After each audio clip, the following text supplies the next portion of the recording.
ACP, APEC, 40 years as an independent country. These are world stage meetings, if you like, and composed of giant economies, in every aspect, I suppose. And we are getting them. What does that say about us? Are we maturing? One of the features that I see, first of all, let me digress a little. I was sent by Prime Minister Wing Ti at the time to negotiate for our membership of APEC. Okay. We were observer at that time. Huh? We were just observer, or we were not really taken seriously by both New Zealand and Australia. Wow. So I flew to Jakarta, to Singapore, and to China as foreign minister to get the backing of the big boys, so to speak, for our membership.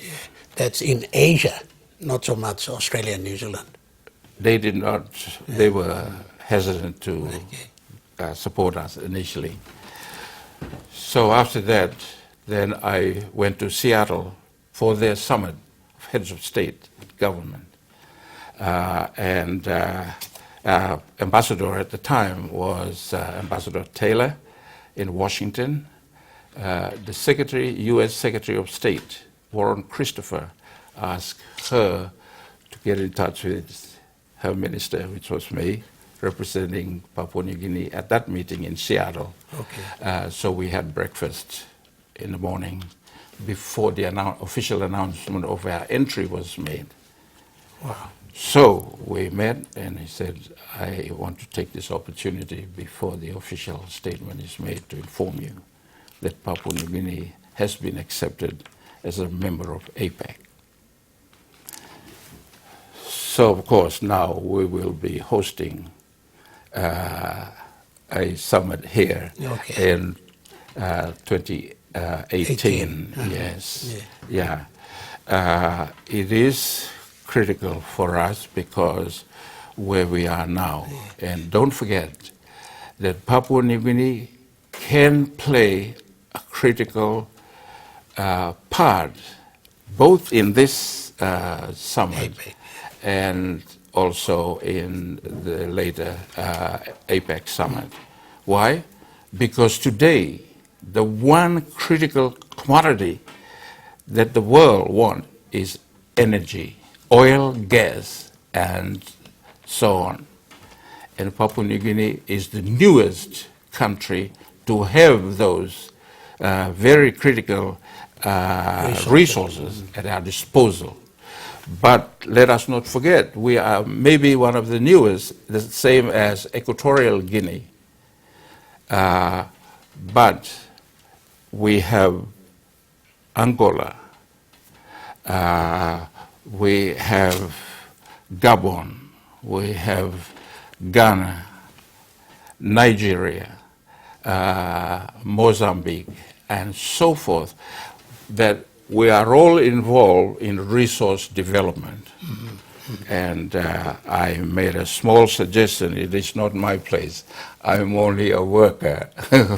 But I made a small suggestion that perhaps in terms of reviewing or considering reviewing legislations, policies, and agreements, that they might consider such thing as resource development. You know,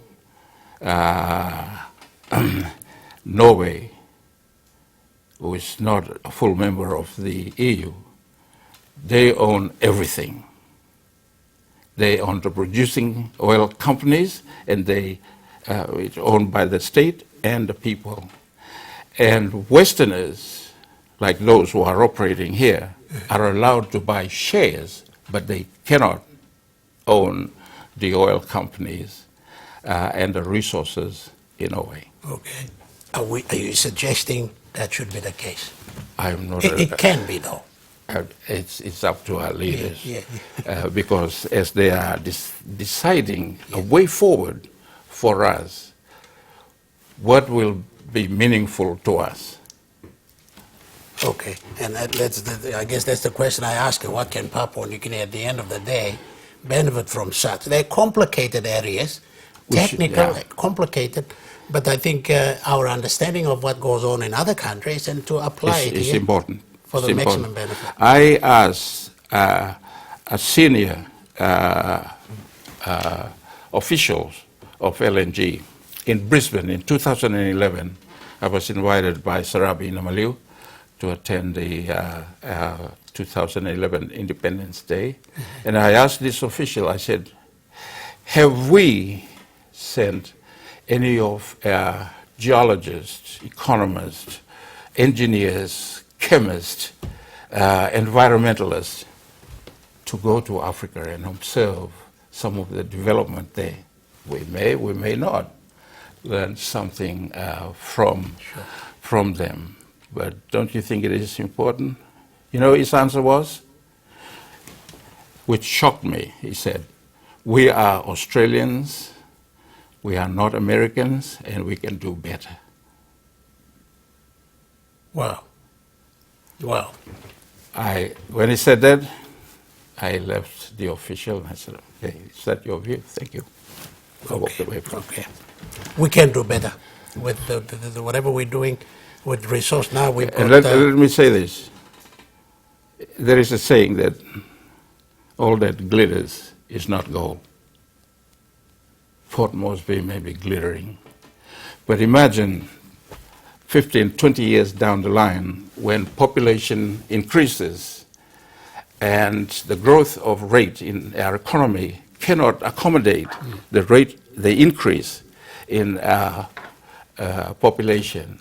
That's when, not that we are not seeing poverty now in the streets and in our villages, we are already seeing that.